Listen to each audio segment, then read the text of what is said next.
Hello, good morning class. कैसे हैं आप सभी? क्लास 12th का कई दिनों से वीडियो नहीं पड़ा है, तो आज मैं ये पॉलिनेशन का सेकंड पार्ट डालने जा रही हूँ। देखिए लिखा हुआ है, आप प्राकृतिक या प्रेरित परागकण को संकरण कहते हैं। इससे पहले मैंने सारा पोर्शन पढ़ा दिया है, जिसमें मैंने सारणी बनाई थी। अगर आपने नोट्स बनाया तो उसके आगे से इसे शुरू कर सकते हैं। प्राकृतिक परागण दो प्रकार का होता है। जो नेचुरली तरीके से परागण होता है वो दो प्रकार का होता है। पहला स्वपरागण सेल्फ पॉलिनेशन, दूसरा पर परागण क्रॉस पॉलिनेशन। क्रॉस पॉलिनेशन आपका इम्पॉर्टेंट है, कभी कभी क्रॉस के नाम से, कभी कभी पर परागण के नाम से क्वेश्चन देता है। तो नोट देख लीजिए, जब एक पुष्प के परागण उसी पौधे के किसी दूसरे पुष्प के वर्तिकाग्र तक पहुँचते हैं। परागण मतलब फूल का मेल पार्ट, वर्तिकाग्र मतलब फूल का फीमेल पार्ट।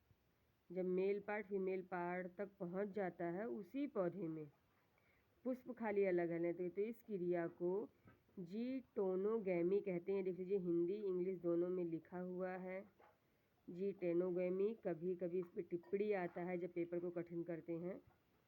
कुछ अनुवांशिक विज्ञ के अनुसार जीटोनोगैमी स्वपरागकण की ही एक विधि है। इसे स्वपरागण के अंतर्गत ही रखा जाता है, क्योंकि पौधा तो एक ही है। स्व का मतलब सेल्फ और सेल्फ का मतलब उसी पौधे पर, क्योंकि पादप के सभी पुष्प आनुवांशिक रूप से समान होते हैं। कैसे होते हैं? समान होते हैं। आनुवांशिक रूप से समान होने का मतलब है कि अगर मेल फ्लावर चने का है तो फीमेल फ्लावर भी तो चने का ही होगा, तो ये जेनेटिकली इक्वल होते हैं। दूसरा, जब एक पादप के पुष्प के परागकण दूसरे पादप के पुष्प के वर्तिकाग्र पर पहुंचते हैं तो इस क्रिया को जीनोगैमी कहते हैं। मतलब यहाँ पे पादप के जो पुष्प के परागण हैं वो दूसरे पादप, यानी कि यहाँ पे प्लांट दो हैं, एक में मेल है और एक में फीमेल है, तो मेल कहाँ पहुँचेगा? फीमेल के पास। तो ये क्रिया कहलाएगी जीनोगैमी। तो ये जीनेटोनोगैमी जो पढ़ाया मैंने, जीटेनोगैमी और जीनोगैमी तैयार करना है आपको। चलिए आगे देखिए। आगे अब वो सेल्फ पॉलिनेशन मतलब स्वपरागण। स्वपरागण में एक पुष्प के परागण उसी पुष्प के वर्तिकाग्र या पौधे के अन्य पुष्प के वर्तिकाग्र पर पहुंचते हैं। मतलब पौधा एक ही है और पुष्प का जो परागण है अपने ही फूल के वर्तिकाग्र पर पहुंच जाता है।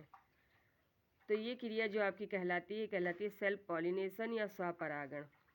स्वपरागण की क्रिया केवल उभयलिंगी पुष्पों में होती है। उभयलिंगी का मतलब होता है जिसमें मेल और फीमेल दोनों ही पाए जाते हों। ये दो प्रकार से संभव है, इसकी दो कंडीशन है। पहली कंडीशन देखिए, एक द्विलिंगी पुष्प के परागण, ये देख लीजिए, एक द्विलिंगी पुष्प के परागण उसी पुष्प के वर्तिकाग्र पर पहुंचते हैं। पहली कंडीशन तो ये है कि प्लांट भी एक ही है और पुष्प भी एक ही है और इसमें मेल और फीमेल दोनों हैं, मेल फीमेल के पास पहुंच जाता है, पहली कंडीशन।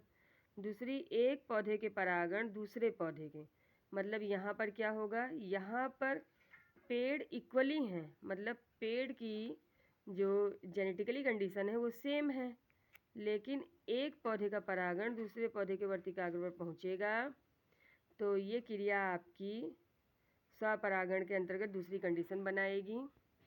और इस प्रकार के स्वपरागण को सजात पुष्पी या जीटोनोगैमी परागण कहते हैं।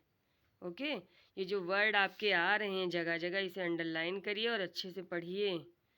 यही आपकी टिप्पणी में आ जाते हैं, फिर आप कहते हैं कि पढ़ाया नहीं गया। फिर देखिए पर परागण। तो पर परागण में देखिए, पर परागण में एक पुष्प के परागण उसी जाति के दूसरे पौधे के पुष्प के वर्तिकाग्र पर पहुंच जाते हैं।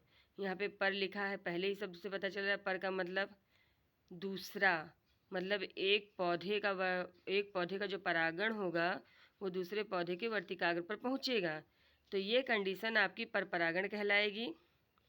चाहे पौधा एक लिंगी हो या द्विलिंगी हो, मतलब सेल्फ अपने ही फ्लावर में वो कंबाइन नहीं होंगे, निषेचन नहीं करेंगे, दूसरे फ्लावर के साथ जाएंगे, तो वहाँ पे पर परागण होगा।